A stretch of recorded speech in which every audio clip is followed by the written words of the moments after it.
एक इंपॉर्टेंट बात मैं आपको बता देता हूं। देखो, जब आप कोई काम कर रहे होते हो और उस काम में आपको थोड़ी देर के लिए सही रास्ता नहीं दिखाई दे रहा होता है, आपको सक्सेस नहीं दिखाई दे रहा होता है, तो आपको ना थोड़ा सा वो रास्ता बदलने की जरूरत पड़ती है और आपको ये समझने की जरूरत पड़ती है कि कुछ ना कुछ हमें अपने तरीके में, प्रोसीजर में, काम करने के मेथड में थोड़ा चेंज करने की जरूरत है। उसी तरीके से आप तैयारी कर रहे हो, बहुत अच्छी बात है, लेकिन आपको कुछ चीजें चेंज करने पड़ेंगे अपने शेड्यूल में। पहला चीज, अगर आप पढ़ाई कर रहे हो तो प्रॉपर तरीके से करो। ऐसा नहीं कि बेड पे लेट के हम पढ़ाई कर रहे हैं, कभी कहीं कोने में बैठ के पढ़ाई कर रहे हैं, कभी कहीं पढ़ाई कर रहे हैं। पढ़ाई करने का एक प्रॉपर शेड्यूल बनाओ, एक प्रॉपर स्पेस बनाओ जहां पे टेबल चेयर पे ही बैठ के पढ़ो। आप कितने भी फाइनेंशियली वीक होंगे, लेकिन एक 200-300 रुपए का टेबल चेयर तो अरेंज कर ही सकते, बैठ के ही पढ़ो। कभी भी लेट के या कहीं भी खड़े होके या कहीं भी रैंडम तरीके से पढ़ाई मत करो। दूसरी बात, जहां पे पढ़ रहे हो वहां पे सिस्टमैटिक अरेंजमेंट करो। तीसरी बात, आप अपने आसपास के इन्वायरमेंट को चेंज करो। जैसे आप पहले जिन लोगों से मिलते थे, अगर वो नीड से रिलेटेड है, काम की कंस्ट्रक्टिव बातें करते हैं, तो उनके साथ आप कनेक्टेड रहो। बाकी दुनिया में बहुत ऐसी चीजें हैं, चल रही है, बहुत ट्रेंड चल रहा है, बहुत सारी चीजें चल रही होती है, उसमें आपको पार्टिसिपेट करने की जरूरत नहीं है। आपके बहुत बड़े फ्रेंड सर्कल भी होंगे, उसमें बहुत तरह के लोग होंगे, उनके साथ रोज बात करना जरूरी नहीं है।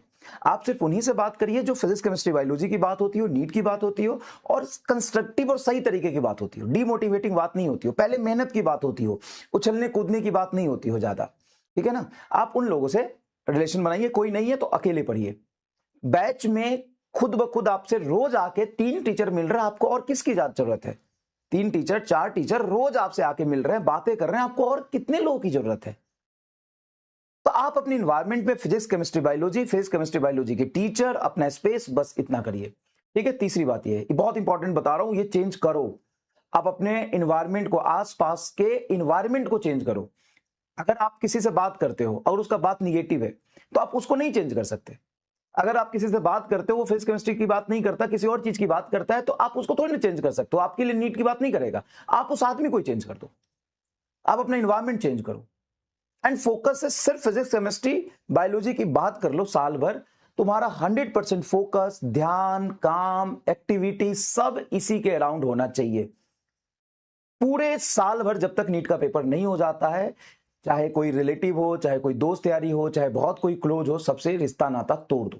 पहली बात। दूसरी बात, आंख बंद करके टीचर जिस तरीके से आपको पढ़ा रहा है, कंटेंट ही पढ़ा रहा है, और कंटेंट पढ़ना ही इंपॉर्टेंट है।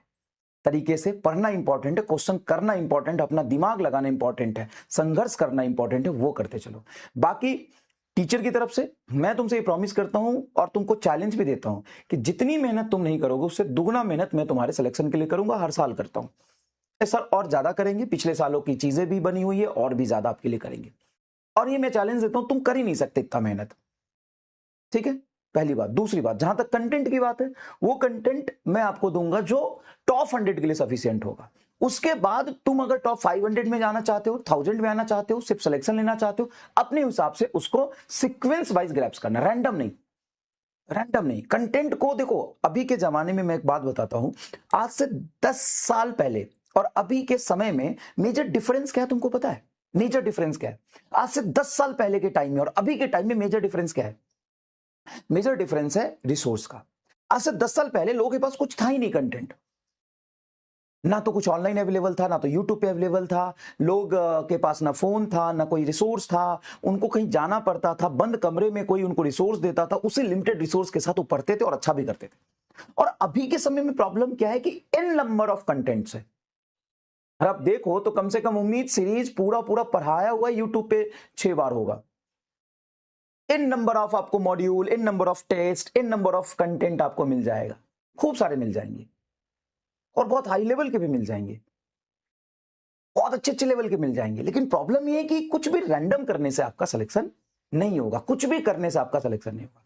करना होगा अपने तरीके, रिक्वायरमेंट को समझ के, सीक्वेंस में अच्छे से पढ़ने से। समझ रहे हो? तो रिसोर्स इतना ज्यादा आजकल के समय में है, तभी तो बैच लेके अंदर आते हो। अब बैच क्यों लेते हो? बैच लेने की जरूरत है क्या एक्चुअल में? बहुत बड़ी बात मैं बोल रहा हूं, क्या बैच लेने की जरूरत है एक्चुअल में? नहीं, नहीं। अगर तुमको सिर्फ पढ़ना ही हो, कुछ भी पढ़ना हो, तो यूट्यूब पे खोलो लेक्चर, लग जाओ वहां पर, सारे चैप्टर के कम से कम 20-20 लेक्चर अवेलेबल है। सिर्फ तुम ग्रेविटेशन सर्च कर लो, रोटेशन सर्च कर लो, उस कम से कम 20-25 लेक्चर होगा हर लेवल का, मेन से लेके एडवांस से लेके नीट के लेवल पे हर लेवल का अवेलेबल होगा।